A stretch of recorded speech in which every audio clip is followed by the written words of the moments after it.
It's Rell, and let's dive into Path of Exile, grinding gear games, top-down, dark fantasy, hack and slash, MMO. I played this one a few years back, and remember enjoying it, and recently got the urge to take another look at it. The game caught me at the character creation screen. While the classes are gender-locked, which I generally dislike, it's because each character is voiced, and well voiced at that. The characters each get a quick but dark backstory about why they have been exiled to Wraeclast, the continent you start on. These are presented through a fantastic voiceover. I pick Witch because I like mages. Interestingly, you don't get any written description of the class abilities, just a vague idea from the visuals of the character. You get dropped on the shore and there's a weapon lying on the ground in front of you. Rather than start with the weapon in your hand, I love that the game teaches you one of the main mechanics, looting. It's simple, easy to understand, but essential. We talk with another exile that survived. More great voice work. As we were talking, a corpse next to him rises up and bites his neck. Then we're expected to kill it. The world chat can be a bit atmosphere breaking, but it is easy enough to hide.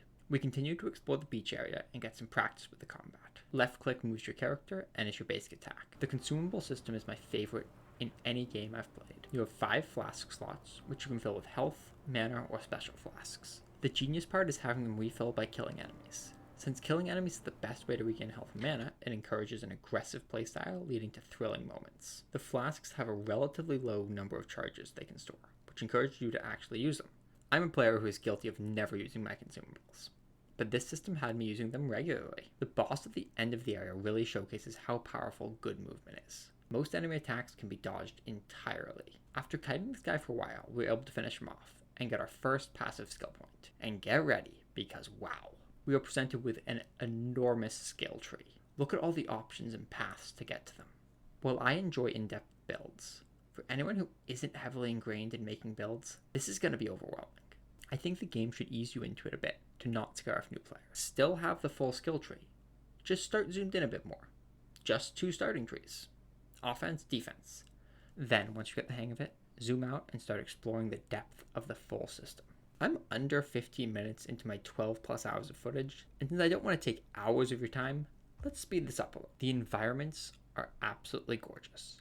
They manage to be well varied, but stay within the same style to keep a cohesive world. My favorite storytelling section was in the fetid pools, where, once you cleanse it of the undead, the whole atmosphere changes. The game has a lot of basic enemies. Even with the basic enemies, there are enough movement, attack, and durability variations. Let's talk about active skills. These actually aren't tied to your character. They're tied to skill gems you slot into your gear. The skill gem system is pretty complicated and not heavily explained. To put it as simply as I can, there are 3 colors of gem, each requiring one of the primary attributes. Within these 3 colors, there are 2 main types, support or active. Active gems give you usable skills, while support gems modify active gems they're connected with. Within these primary types, each has specific classifications, AoE, minion, totem, and many others. Passive abilities, item effects, and support gems only work on certain classifications. Very deep and interesting, but it's not well explained, and pretty intimidating to get into. It took a lot of reading plus trial and error for me to understand it. And even then, I still find myself unsure of things sometimes. It feels like a system that needs a very well written, dedicated tutorial.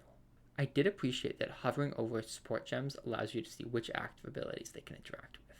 Now, let's dive into items and looting. This is my least favorite part of the game. It's not without its good points, but it doesn't respect your time. Again, it's a very complicated system, so I'm going to put it as simply as I can. Each item has a weapon type. You can get drops your build can't use, and there are a lot. A rarity. For the most part, only the top rarities are worth looking at. 4 different effects, which are all tied together, and you want all 4 to be good. A random number of skill gem slots. Items without the maximum number are significantly weaker. Those slots can be of any of the 3 colors. You need the specific set that fits what skills you want. They can be linked or unlinked. Unlinked preventing support skills from being used properly. A crucible tree, which you can't even look at until you bring it into a randomly generating event in combat zones. A quality level, which just straight increases stats. And still, it's much more complicated than I'm making it out to be. To be fair, most of the things can be modified, but even the materials needed to modify them are somewhat rare, and don't even guarantee what you wanted. All of this culminates in a crazy amount of grind to get even close to optimal gear. Now, at least early on, the game isn't hard enough that you need perfect gear, so this system doesn't make the game unplayable, just needlessly frustrating at times. I can't tell you the number of times that I found a really cool item on the ground, but then some of the hidden things weren't optimal, so you just have to get rid of it. It's a massive time sink that leans on the same brain chemistry that gambling uses to keep players playing for longer. As with its systems, the game is really, really deep.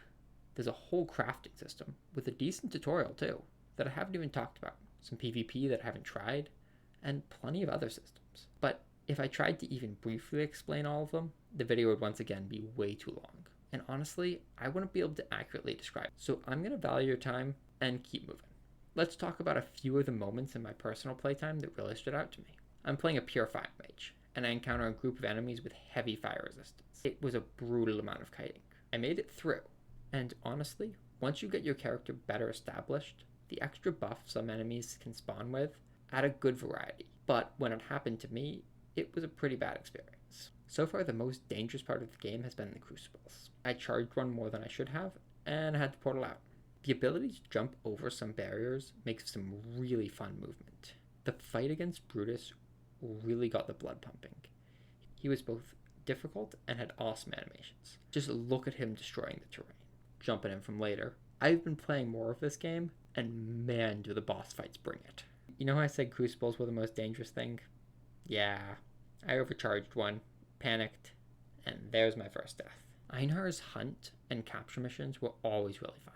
Every time he joined me, I was excited to go and hunt some monsters. You collect tough monsters and then sacrifice them at the menagerie. Basically, your ritual sacrifice zoo.